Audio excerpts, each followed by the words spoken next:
are male or female. Many of the artifacts inside the Skull and Bones headquarters have been stolen by its members. To prove their devotion to the Brotherhood of Death, Bonesmen have robbed graves, bringing human skulls and skeletons back to their tomb and placing them in glass display cabinets. For nearly 40 years, George W. Bush has been an active member of this most bloodthirsty occult secret society. His allegiance is primarily to his fellow Bonesmen, not the American people. In order to prove his devotion to the Skull and Bones, Prescott Bush, grandfather of George W. Bush, savagely desecrated the grave of Apache Indian chief Geronimo. Prescott Bush robbed Geronimo's grave and had Geronimo's skull placed in a display case alongside the Order's other treasured possessions, which include silver tableware from Hitler's Eagle's Nest headquarters in Nazi-occupied Austria. Welcome to the satanically inspired secret world of the Skull and Bones Brotherhood of Death. Welcome to the sick world of the Bush family.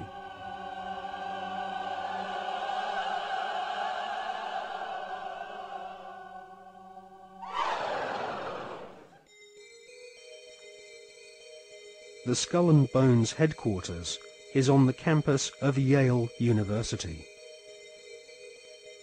Yale is home to several other lesser secret societies, including the Scroll and Key. Alexandra Robbins is an American journalist who has written a book about the Skull and Bones called Secrets of the Tomb. In her book, she traces the origins of this cult, which was funded from profits of the Russell Company in the early 1800s.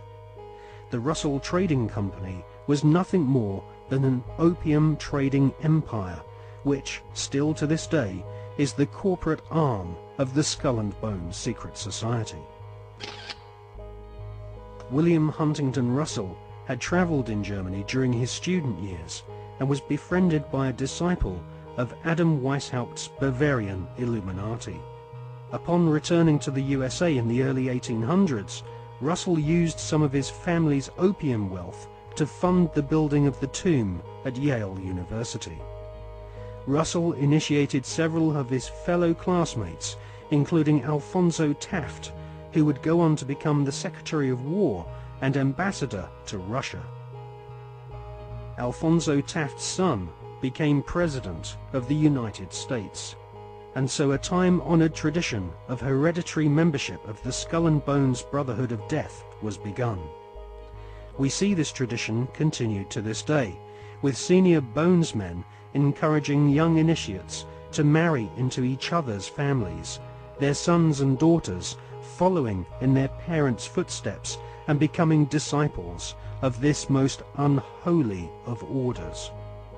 In the Hollywood movie Brotherhood of the Bell, we see an initiation ceremony, which is a common occurrence on the campuses of America's elite Ivy League secret societies.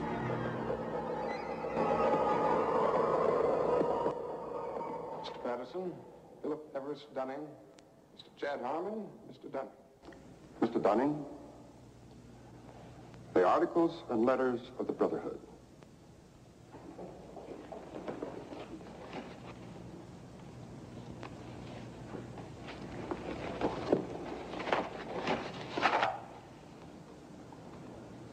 Do you swear that having been entrusted with these articles and letters since midnight this night, that you alone read them and did not communicate their content to any person whatsoever? I so swear. Having so sworn, are you now prepared to go forward? I am prepared.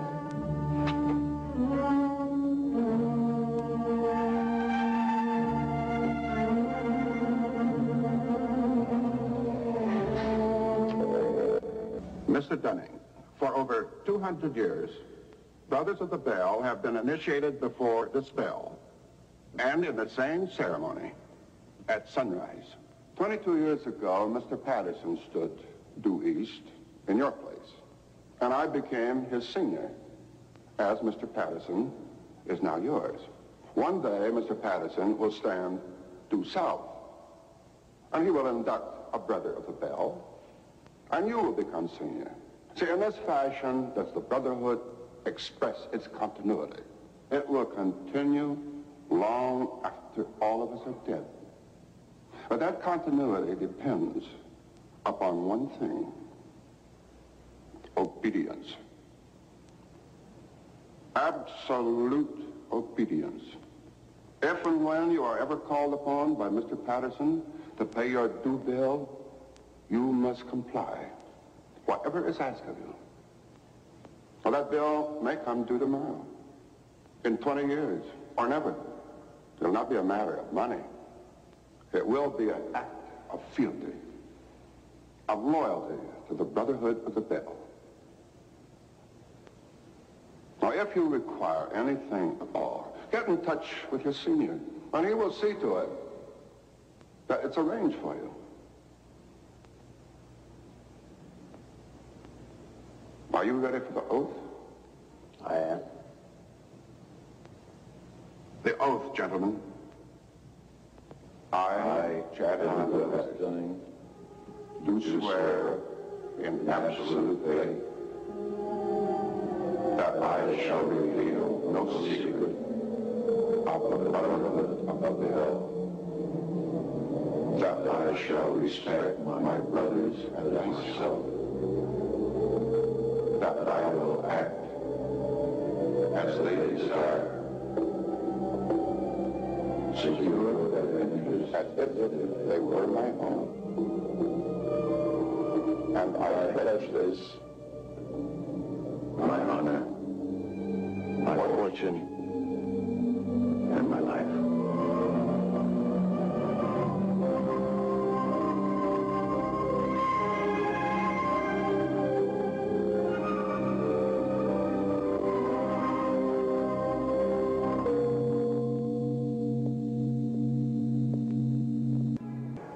You know, I still find it incredible that I could get anything I want. Anything a man could get with money, privilege, and the best connections. You know, it just occurred to me that we're part of the establishment now. Not part. The establishment.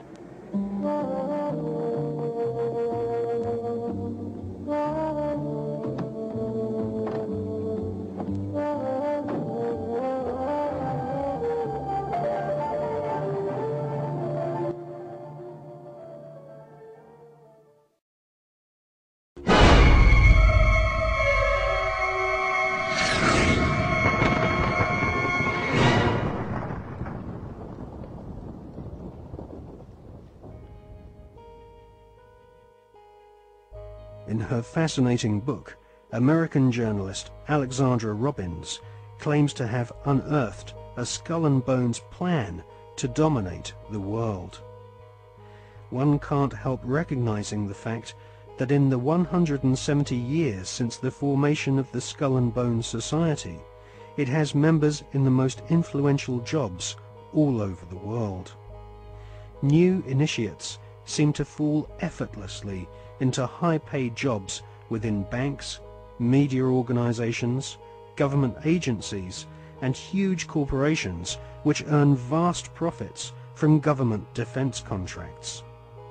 Some researchers claim that all members agree to tithe their wealth over to the society, thus ensuring that their offspring will become future initiates of the Brotherhood of Death. The Skull and Bones Brotherhood of Death recruits members from America's billionaire aristocracy. Multiple generations of the Bush family have taken part in sick satanically inspired rituals along with members of wealthy families who are behind some of America's most famous brand names. Based on the rituals of the German Bavarian Illuminati, the Skull and Bones have approximately 900 members worldwide. George W. Bush has initiated 5 fellow Bonesmen to join his administration, including